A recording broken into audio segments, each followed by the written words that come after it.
सभी आराधक तपस्वीगण, सभी सुसाता में हैं। सभी बोलो भाई, सभी सुसाता में हो।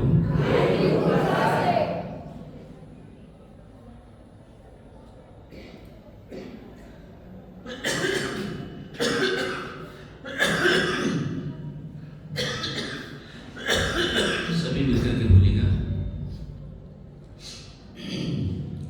सिद्धांचल शिखरे दियो रे आदेशर अलबेलो रे, सिद्धांचल शिखरे दियो रे आदेशर अलबेलो रे, जाने दर्शन अमृत पीवो रे आदेशर अलबेलो रे, जाने दर्शन अमृत पीवो रे आदेशर अलबेलो रे, इह मोक्ष गया के कोटि रे आदेशर अलबेलो रे, इह मोक्ष गया के कोटि रे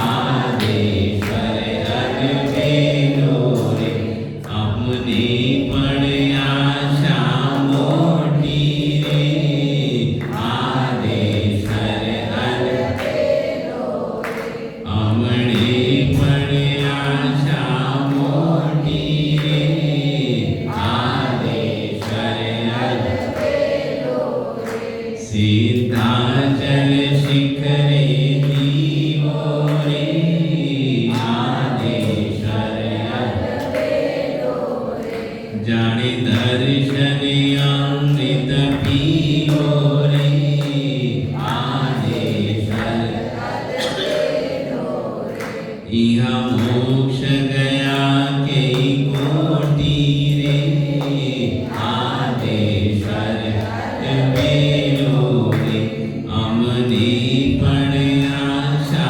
मोटी रे आदेशर अलबेलो रे, अमने पण आशा मोटी रे आदेशर अलबेलो रे, सिद्धांचल शिखरे दियो रे आदेशर अलबेलो रे, सिद्धांचल शिखरे दियो रे आदेशर अलबेलो रे।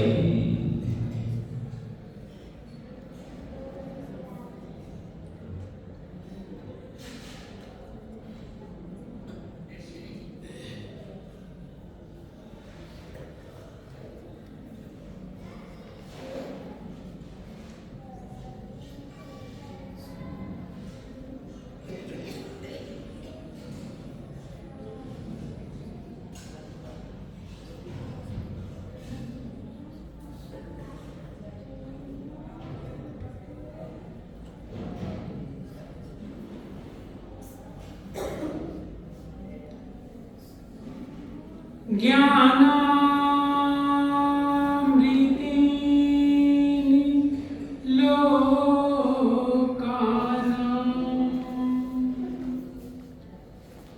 कष्टो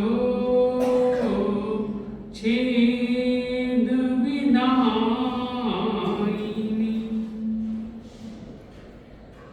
ऐदं युगेन वीराय,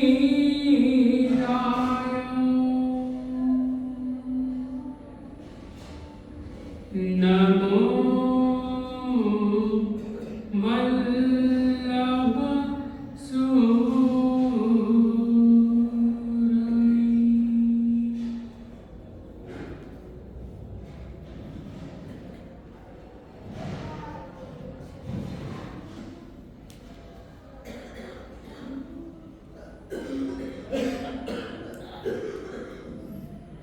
परम श्रद्धेय गुरुचरण,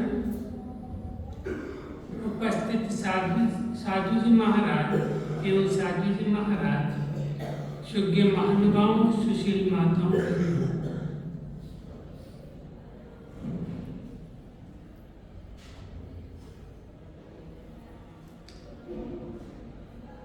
एक बार एक व्यक्ति ने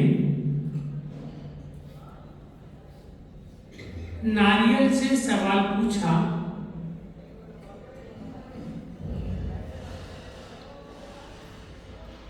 भाई तू अपने अंदर पानी क्यों रखता है? भाई तू अपने अंदर पानी क्यों रखता है? तब नारियल ने कहा, मैं अपने मालिक के लिए, अपने मालिक के लिए पानी रखता हूं। तो उसने पूछा कि मालिक के लिए पानी रखने की क्या जरूरत? उसके पास तो पानी है, फिर पानी क्यों रखना?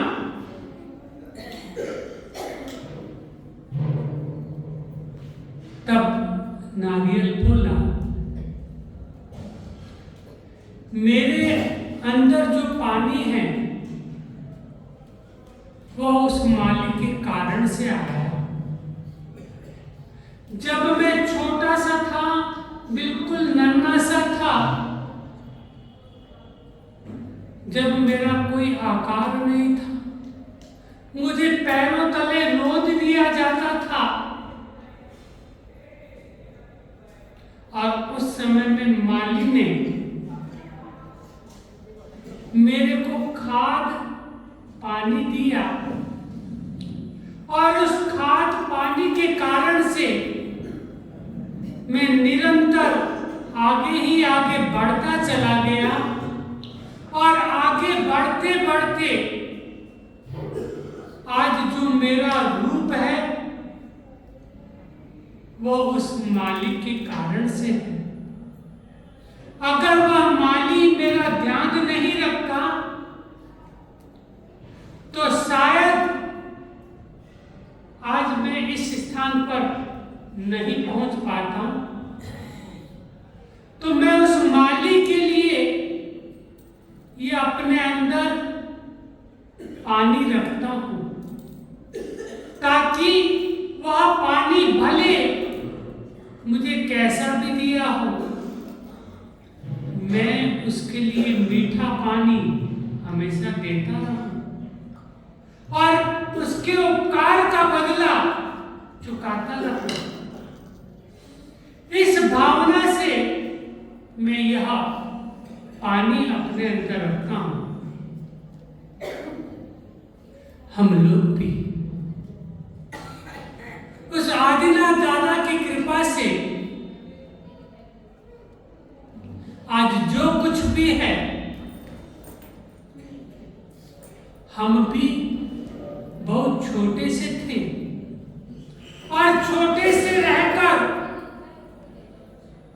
आज जो भी हमारा इस मनुष्य भाव पाकर हमने जो रूप स्वरूप प्राप्त किया, वह दादा की कृपा से। अगर वे दादा सिद्ध गति में न गए होते तो शायद हम कहां भटक रहे होते। इसलिए हमारे जीवन जो कुछ भी है वो उस दादा की कृपा से है, और दादा ने हमें इतना कुछ दिया कि आज हम अपने जीवन में दादा के दरबार की निर्वाणु करके हम भी कुछ ऋण से उऋण होना प्रारंभ कर रहे हैं। ये नवाणु जैसे दादा ने की, उन्होंने तो नवाणु पूर्व बार की, और हम लोग तो एक प्रयास कर रहे हैं। एक हमारा स्तुत्य है प्रयास करने का कि हम हम भी दादा के जैसे बने, और इसलिए हम नवाणु कर रहे हैं। तो ऐसी नवाणु यात्रा दादा के जैसी तो हम नहीं कर पा रहे, लेकिन एक प्रयास हमारा है। जैसे नारियल का एक प्रयास है थोड़ा सा पानी संचय करके रखने का, उसी तरह से हम भी एक प्रयास कर रहे हैं नवाणु करके कुछ उरीन होने का। आप लोग जो ये प्रयास कर रहे हैं, लेकिन सही मायने में हम कुछ अंश में जो प्रयास कर रहे हैं और कितने प्रतिशत है, यह आकलन तो हमें आप लोगों को खुद को ही करना है कि हमारा प्रयास जो कर रहे हैं हम लोग, हम कितने प्रतिशत सही कर रहे हैं।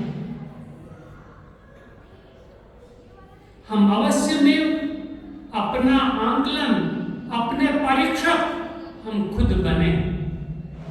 कोई दूसरा परीक्षक बने उसके बजाय हम खुद परीक्षक बने।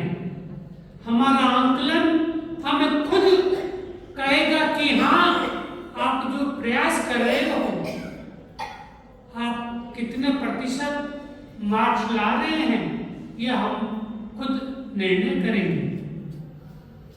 तो ऐसा प्रयास आप लोग कर रहे हैं, और इधर नवाणु का ये कार्य चल रहा है, और हम दादा के दरबार में प्रतिदिन जाते हैं। दादा के दरबार में जाकर हम यह भी ध्यान रखें, केवल फॉर्मेलिटीज अदा न करें, हम निरीक्षण करें दादा के दरबार में। वहां देखें कि कैसे कैसे मंदिर बने हैं, किस किस तरह से उन मंदिरों का निर्माण हुआ, कितना समय ऐसा आया जब भग्न अवस्था में वे मंदिर रहे और फिर पुनः जीर्णोद्धार का कार्य हुआ। तो कहीं अब तो वहां पर जीर्णोद्धार की किस मंदिरों में जरूरत है, इसका भी निरीक्षण करें। हम अपने आप दादा से प्रार्थना करें कि दादा, एक दिन मैं भी आपके मंदिरों का उद्धार कर सकूं, ऐसी शक्ति, ऐसा सामर्थ्य हमें भी दें, और हम स्वद्रव्य से यह कार्य कर पाए। ऐसी शक्ति दादा हमें दे, ऐसी प्रार्थना दादा के सामने करें। हम लोग जीर्णोद्धार की बात कर रहे थे, कितने उद्धार हुए अपने यहाँ पर, अपने वर्णन कर रहे हैं, उसमें कितने उद्धार हुए? 7 उद्धार पूरे हो गए।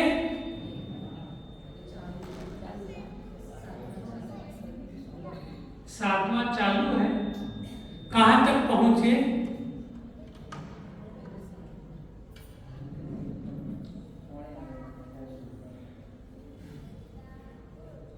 सातवां उद्धार कहां तक पहुंचा?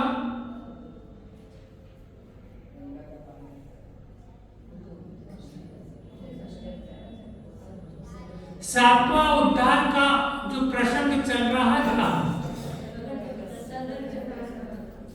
वह सगर चक्रवर्ती जब शोकातुर हो गए थे और किम कर्तव्य विमूढ़ हो गए, और उस समय में इंद्र ने कहा कि नगर के बाहर आदित्यनाथ भगवान आए,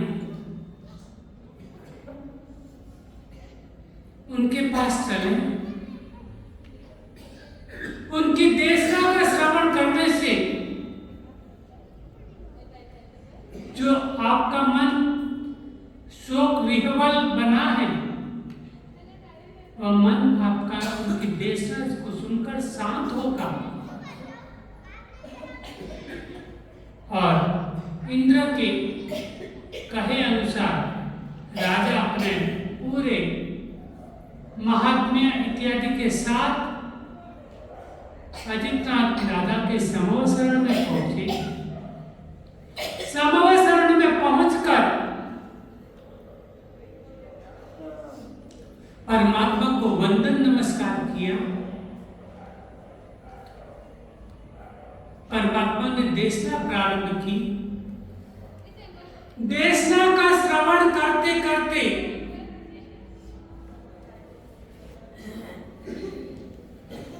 कुछ उनका शोक दूर हुआ। तब अजितनाथ भगवान ने कहा,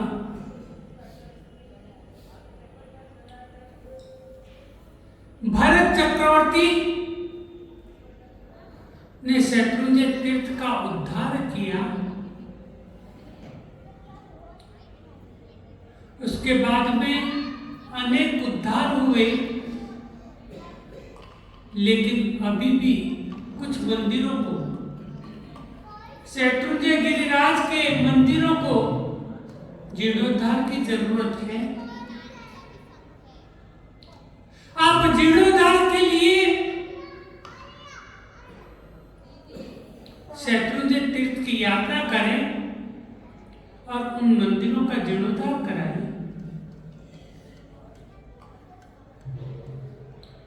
परमात्मा की वाणी को सुनकर सगर चक्रवर्ती के मन में भी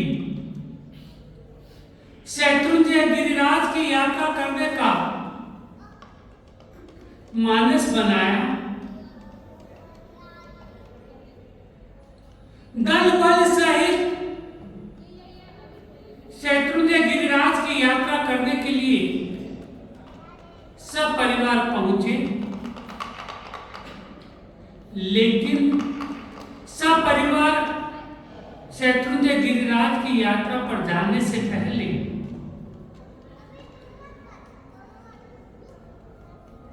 जो उनके पुत्र थे, जहन्नु के पुत्र और सगर चक्रवर्ती के पुत्र भगीरथ को आदेश दिया कि नागलोक के अंदर गंगा का पानी जा रहा है, उससे नागलोक के देव परेशान हो रहे हैं।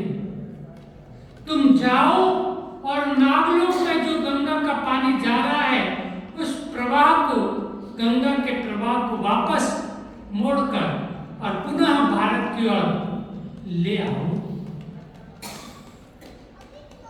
भगीरथ ये कार्य करने के लिए जाता है और सगर चक्रवर्ती शत्रुंजय गिरिराज पर जाते हैं।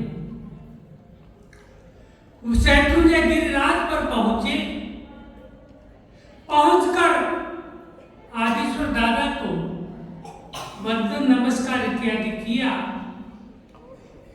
रायण पगला के पास पहुंचकर वंदन कर रहे थे। उसी समय में इंद्र भी वहां पर आ गए और इधर भगीरथ भी अपना गंगा का प्रवाह को मोड़कर पुनः अयोध्या आए। अयोध्या में देखा कि पिताजी तो है, दादाजी है नहीं, और पता लगने पर वे भी शत्रुंजय गिरिराज की यात्रा के लिए निकल पड़े। और जब वे रायण पगला के पास पहुंचे उस समय में भगीरथ भी वहां पर आ गया।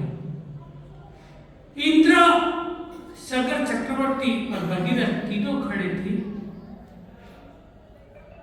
और उस समय में सगर चक्रवर्ती ने मन में विचार किया कि मेरे पास जो रत्न है उस रत्नों के द्वारा मंदिरों का सारा जीर्णोद्धार का कार्य संपादित कर दूं। इंद्र को जैसे ही पता लगा, तब इंद्र ने कहा कि ऐसा न करें, मंदिर तो पहले ही रत्नों की प्रतिमाएं अंदर है, खूब अच्छे अच्छे भगवान हैं, उनका रूप लावण्य बहुत सुंदर है, लेकिन कालांतर में आतताइयों का जोर रहेगा और वे मंदिरों को नुकसान पहुंचाएंगे। इसलिए इन प्रतिमाओं को छुपा कर रखें और इनकी जगह दूसरी प्रतिमाएं बनाकर और यहाँ पर प्रतिष्ठित करें। तब शंकर चक्रवर्ती को ख्याल आया, मेरे पुत्रों ने अष्टापद का रक्षण किया, समुद्र के कारण से, गंगा के कारण से, लेकिन मैं तो उनका पिता हूं, मैं उनसे कम क्यों? मैं भी शत्रुंजय गिरिराज का पूरा रक्षण करूं। उसके लिए मेरे पुत्रों ने तो गंगा को बुलाया, मैं तो अब सागर को बुलाता हूं और सागर को आह्वान किया। सागर को आह्वान करके और जैसे ही सागर वहां आया, सागर को कहा, शत्रुंजय गिरिराज के चारों ओर पानी का प्रवाह प्रारंभ कर दो, खाई खोद कर। तब इंद्र ने कहा, अष्टापद का रक्षण तो हो गया, अब अगर इसका भी इस तरह से करेंगे तो फिर हमारे पास रहेगा क्या? आलम्बन के रूप में मनुष्य लोक में क्या रहेगा? आप ऐसा न करें, आलम्बन के रूप में इसे ऐसे ही रहने दें और आलम्बन के रूप में इनको यथावत रहने दें। जो सागर आया है उसको वापस भेजें।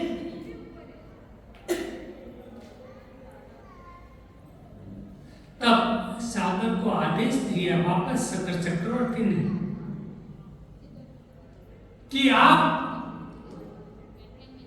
यहां पर पूरी तरह से न रहकर थोड़ा पानी एक तरफ छोड़ दें, ताकि जो भी यात्री आए वे हर तरह से संतुष्ट होकर यहां से जाए और मैं इन सभी मंदिरों को जैसा जैसा इंद्र का मार्गदर्शन होगा उसके अनुसार सभी मंदिरों का उद्धार करूंगा। और उद्धार करने के लिए, क्योंकि चक्रवर्ती के पास जो रत्न होते हैं वे रत्न सामान्य रत्न नहीं होते, उन रत्नों का कार्य जैसे मनुष्य करते हैं उससे कहीं गुना उन रत्नों का कार्य, क्योंकि वे रत्न देव अधिष्ठित होते हैं। उनकी सेवा में, एक एक रत्न की सेवा में असंख्य देवी देवता रहते हैं। अगर एक रत्न को आदेश देते हैं तो एक रत्न ही एक दिन में सारे मंदिरों का उद्धार करते हैं।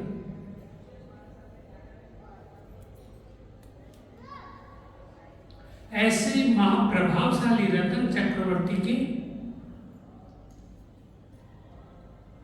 और शंकर चक्रवर्ती के आदेश के अनुसार एक रतन को आदेश देने पर उनके अधिष्ठित देव उन सभी कार्यों को संपादित कर रहे हैं। और जो मंदिरों में रत्नों की प्रतिमाएं थी, उन रत्नों की प्रतिमा को एक गुफा के अंदर रख दिए गए और उन गुफा में रही हुई प्रतिमाओं की सेवा पूजा करने के लिए देवता लोग प्रतिदिन आते और देवता लोग उनकी पूजा अर्चना करके जाते हैं। बाकी प्रत्येक व्यक्ति उनको नहीं देख सकता। बाकी दूसरे सभी मंदिरों को जो रत्नों के प्रतिमाएं इत्यादि थे, वे सभी मंदिरों में सोने की धातु की प्रतिमाएं रखवाई गई और मंदिरों को रजत में बनाया गया।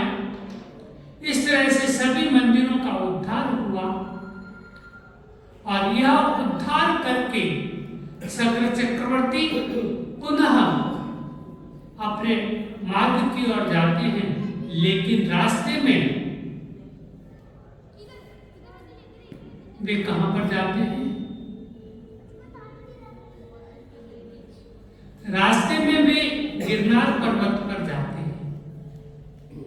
गिरनार पर्वत पर जाकर वहां पर भी जो मंदिर इत्यादि थे उन सभी के दर्शन वंदन करते हैं और फिर पुनः अयोध्या की ओर जाते हैं। इस तरह से अयोध्या में आकर फिर वे अपने राजकाज को संभालते हुए और सभी राजकाज का कार्य अपने पुत्रों इत्यादि को देखकर फिर वे अपने सारे राजसी अन्य राजाओं के साथ में दीक्षा ग्रहण करते हैं और दीक्षा ग्रहण करके वे भी केवल ज्ञान केवल दर्शन प्राप्त करके मोक्ष में जाते हैं। ऐसा सगर चक्रवर्ती जिन्होंने शत्रुंजय गिरिराज का उद्धार किया और शत्रुंजय गिरिराज का यह उद्धार करने के पश्चात अनेक वर्ष व्यतीत हो गए। तीसरे तीर्थंकर परमात्मा का शासन काल भी समाप्त हो गया। चौथे तीर्थंकर परमात्मा अभिनंदन स्वामी जी का कार्यकाल आया, शासन काल आया और एक बार वे भी विचरण करते करते अनेक आत्माओं को प्रतिबोध देते हुए शत्रुंजय गिरिराज पर पधारे। शत्रुंजय गिरिराज पर आकर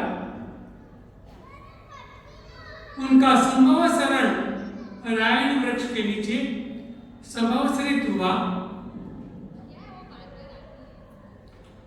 वे देशना के लिए संभव शरण में आरूढ़ हुए। उसने उनकी देशना का श्रवण करने के लिए अनेक आत्माएं आई। देशना प्रारंभ हुई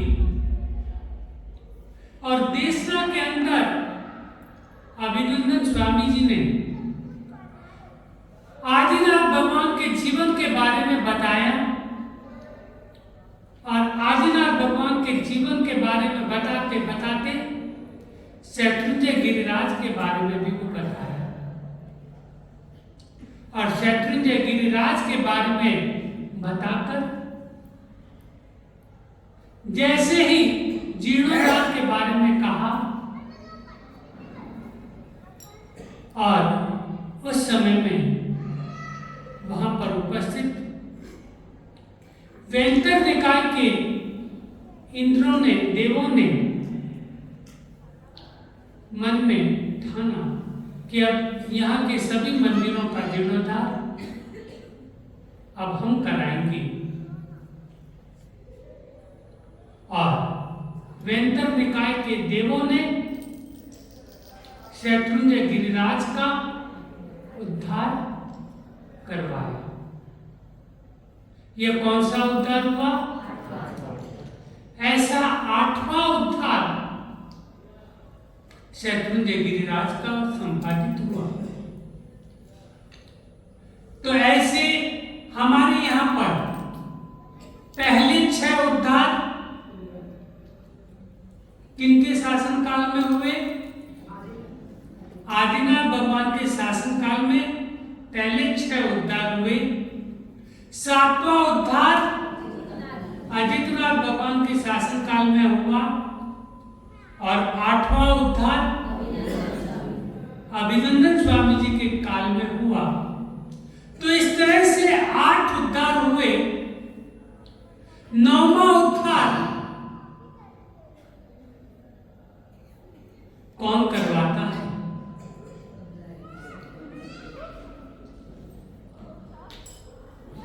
नौवां उद्धार कौन करवाते हैं और किनके शासन काल में नौवां उद्धार हुआ?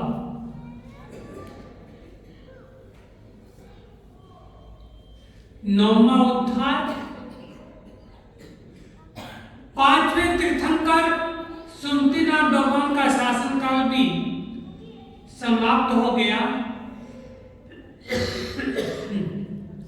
6ठे तीर्थंकर परमात्मा श्री पद्म प्रभु भगवान का शासनकाल भी समाप्त हो गया। 7वें तीर्थंकर श्री सुपार्श्वनाथ भगवान का शासनकाल भी समाप्त हो गया। 8वें तीर्थंकर श्री चंदन प्रभु भगवान का शासनकाल चल रहा था और उनके शासनकाल में ही 8वां उद्धार हुआ। वह 8वां उद्धार 9वां उद्धार वह किसने किया?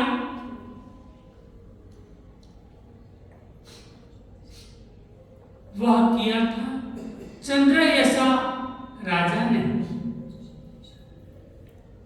और वह किस तरह से किया? और केवल उन्होंने शत्रुंजय गिरिराज का उद्धार ही किया या और क्या किया? ये सब हम आने वाले एपिसोड में देखेंगे, सुनेंगे। साथ ही साथ मेरा आप लोगों से निवेदन है कि हमारी नवाणु यात्रा का कार्य दिन प्रतिदिन प्रगति के ऊपर आगे ही आगे बढ़ रहा है। आज भी छठ करके साथ यात्रा करने वालों में 6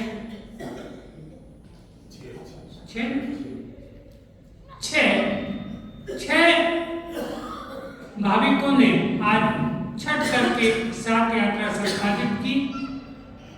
और कल आप देखेंगे हमारे नन्हे मुन्ने बच्चे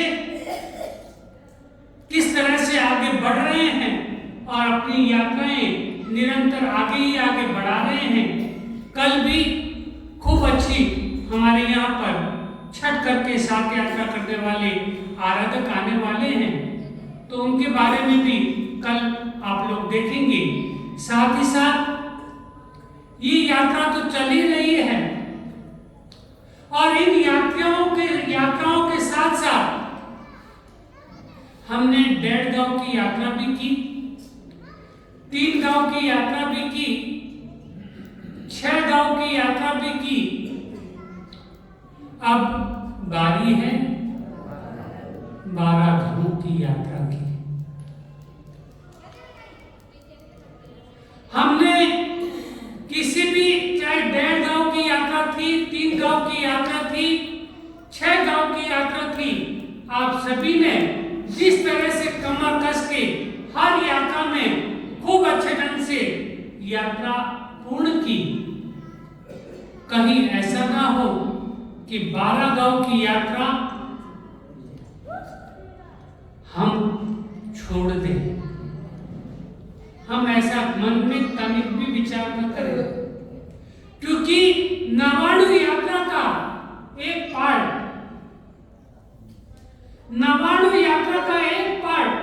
12 गांव की यात्रा भी है।